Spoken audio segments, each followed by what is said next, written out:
Chapter wise हम बना रहे थे इम्पोर्टेंट क्वेश्चन, उसी क्रम में आगे है विकास, एवोल्यूशन।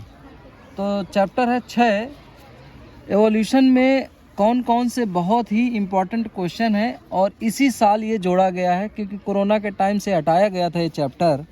तो हम इसके कुछ बहुत ही इम्पोर्टेंट क्वेश्चन बताएंगे। तो ऑब्जेक्टिव तो आपको खुद ही पढ़ना होता है। बाकी अति लघुत्तरी में जैसे आता है आर्क्योपटेरिक्स किन दो वर्गों के बीच की कड़ी है, ये बहुत इम्पोर्टेंट है।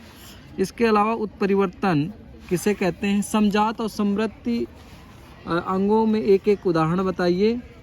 इसके अलावा आता है आपका सरीसृप और पक्षी वर्ग को जोड़ने वाली कड़ी कौन सी है, आर्क्योपटेरिक्स। ये 1 मार्क्स के हैं। औससी अंग कौन से हैं, कौन कौन से होते हैं, ये 1 मार्क्स के आपको तैयार करके रखना है।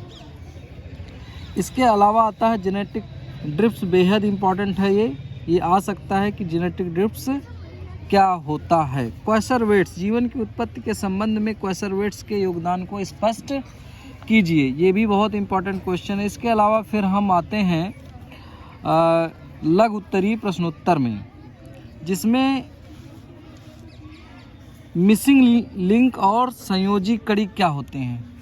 ये मिसिंग लिंक यानी कि लुप्त कड़ी क्या है, संयोजी कड़ी क्या, ये भी बहुत इम्पोर्टेंट है। अपसारी और अभिसारी विकास क्या होता है, कन्वर्जेंट और डाइवर्जेंट क्या होता है, एवोल्यूशन, ये बहुत पूछा जाता है, डाइवर्जेंट और कन्वर्जेंट। इसके अलावा आपका आता है अंगों के कम या अधिक उपयोग का सिद्धांत, ये जो आपका उपार्जित लक्षणों की वंशावली लैमार्क ने दिया था, ये भी बहुत इम्पोर्टेंट है।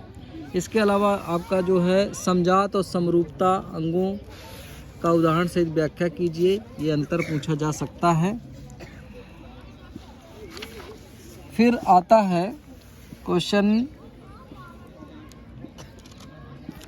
लघु उत्तरीय सेकंड में, मतलब थोड़े से बड़े क्वेश्चन होंगे 3 नंबर में। मिलर के प्रयोग का सचित्र वर्णन कीजिए, बहुत इम्पोर्टेंट है, इसको जरूर स्टूडेंट पढ़ के जाएंगे आप, इसको बिल्कुल ही नहीं छोड़ना है। इससे छोटे क्वेश्चन और बड़े क्वेश्चन जरूर बनेंगे। नौ डार्विनवाद एक बार रीड कर लेना है। इसके पहले आपको डार्विनवाद और नेचुरल सिलेक्शन क्या होता है ये जरूर आपको पढ़ना है। हार्डी-वीन वर्ग, मानव और कपियों में अंतर भी पूछा जा सकता है, ये तो बड़ा इजी है। हार्डी-वीन वर्ग सिद्धांत, ये बहुत इम्पोर्टेंट है। हार्डी-वीन वर्ग सिद्धांत क्या होता है ये जरूर पढ़ लेना है। P+Q=1, P² + 2PQ + Q² 1, ये फार्मूला भी पूछा जा सकता है कि ये किसने दिया था और ये होते क्या हैं। लॉन्ग क्वेश्चन इस चैप्टर से बनने के पूरे चांसेस रहते हैं बोर्ड में, ठीक है। तो लॉन्ग क्वेश्चन के बेस पर एक आता है उत्परिवर्तनवाद, ये भी बहुत इम्पोर्टेंट है। इसको भी ह्यूगो डी ब्रीज का है सिद्धांत, उत्परिवर्तन का सिद्धांत, ये भी बहुत इम्पोर्टेंट है, इसको एक बार जरूर पढ़ेंगे।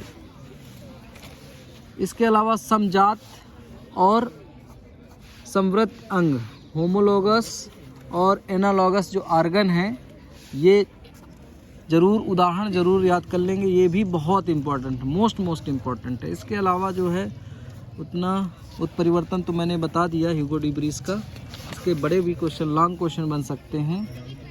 और लैमार्क, डार्विन, मानव विकास, मानव में देखिए आपको क्या करना है, आपको कौन कौन से इम्पोर्टेंट मानव, शॉर्ट क्वेश्चन ज़्यादा पूछे जाते हैं, मानव का विकास थोड़ा सा कम पूछा जा सकता है। उसमें क्रो-मैग्नन, निएंडरथैल, क्रो-मैग्नन हो गया, मॉडर्न मैन हो गया और निएंडरथैल मैन हो गया, ये ज़रूर पढ़ के जाना है। अलग से भी टिप्पणी आ सकती है।